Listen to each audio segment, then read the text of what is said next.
Frame का मतलब होता है किसी भी वेब पेज को डिवाइड करना अलग अलग कंपोनेंट्स में, अलग अलग पार्ट्स में। जब हम एक विंडो को डिवाइड करते हैं या ब्राउज़र विंडो को डिवाइड करते हैं तो उसको हम बोलते हैं फ्रेम, और प्रत्येक फ्रेम में अपनी एक अलग फाइल होती है।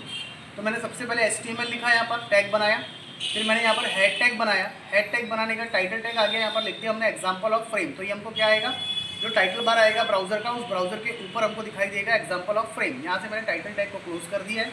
अब हेड टैग भी मेरा क्लोज हो गया। अब मुझे क्या करना है, यहाँ पर फ्रेम बनाना है। तो फ्रेम बनाने के लिए हम लिखते हैं frame set, FRAME, frame set, SET set. ठीक है।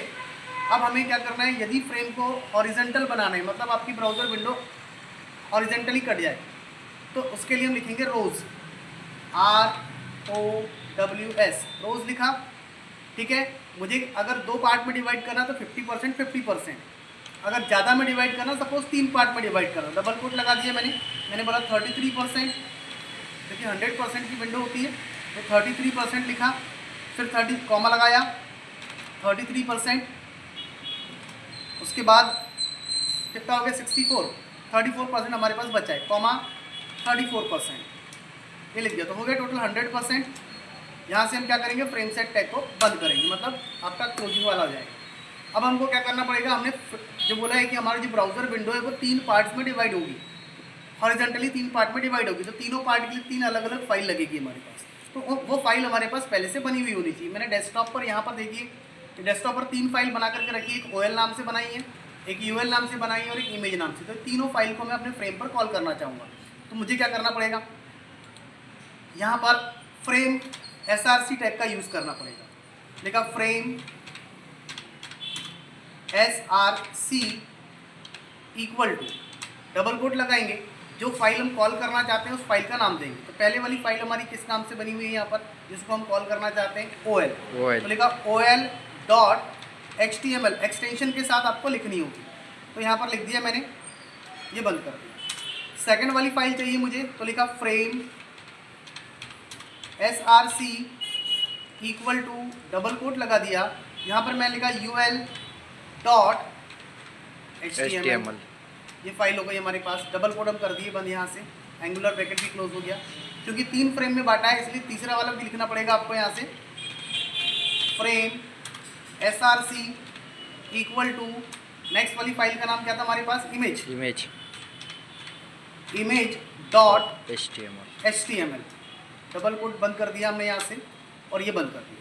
ठीक है। अब हमको क्या करना पड़ेगा, फ्रेम सेट टैग जो हमने चालू किया था उसको बंद करना पड़ेगा। फ्रेम सेट टैग को बंद करने के बाद आप यहाँ पर बॉडी टैग तो आपने यूज़ किया नहीं, HTML टैग आपका था स्टार्टिंग टैग, HTML टैग आपको क्लोज करना पड़ेगा। अब हमको इस फाइल को क्या करना होगा, सेव करना होगा। फाइल को सेव करने के लिए फाइल मेन्यू में जाएंगे, सेव एज ऑप्शन पे क्लिक करेंगे, जो नाम हमको देना होगा वो नाम हम दे सकते हैं। जैसे अनिल ने के लिए फाइल बनाया तो अनिल.HTML, आप नाम कुछ भी लिखे लेकिन आपको .HTML लिखना अनिवार्य है। सेव पर क्लिक करेंगे, हमारी फाइल सेव हो चुकी है, डेस्कटॉप पर हमने सेव किया, तो देखो डेस्कटॉप पर अनिल नाम की फाइल आपको दिखाई दे रही है। यहाँ पर ये आइकॉन दिखाई दे रहा है आपको गूगल क्रोम का।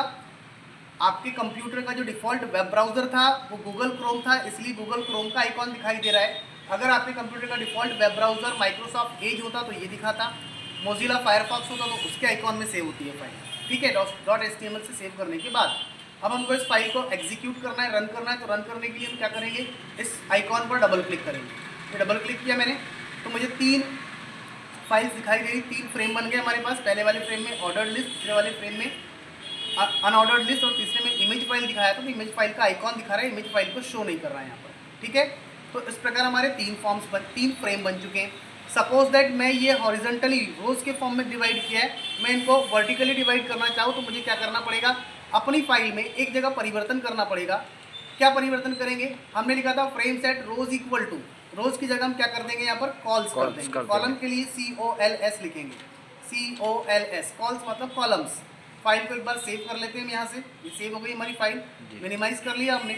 अब इसको हम एक बार एग्जीक्यूट करते हैं तो देखिए आपको 3 फ्रेम वर्टिकल बनकर के डिपेंड आप पे करता है कि आप अपने इस ब्राउज़र विंडो को डिवाइड करना चाहते हैं तो वर्टिकली डिवाइड करना चाहते हैं या हॉरिजॉन्टल डिवाइड करना चाहते हैं। अगर आप वर्टिकली डिवाइड करना चाहते हैं तो वर्टिकली डिवाइड करने के लिए आपको क्या करना पड़ेगा, कॉल्स का प्रयोग करना पड़ेगा। और अगर आप हॉरिजॉन्टली डिवाइड करना चाहते हैं तो आपको रोज़ का प्रयोग करना पड़ेगा।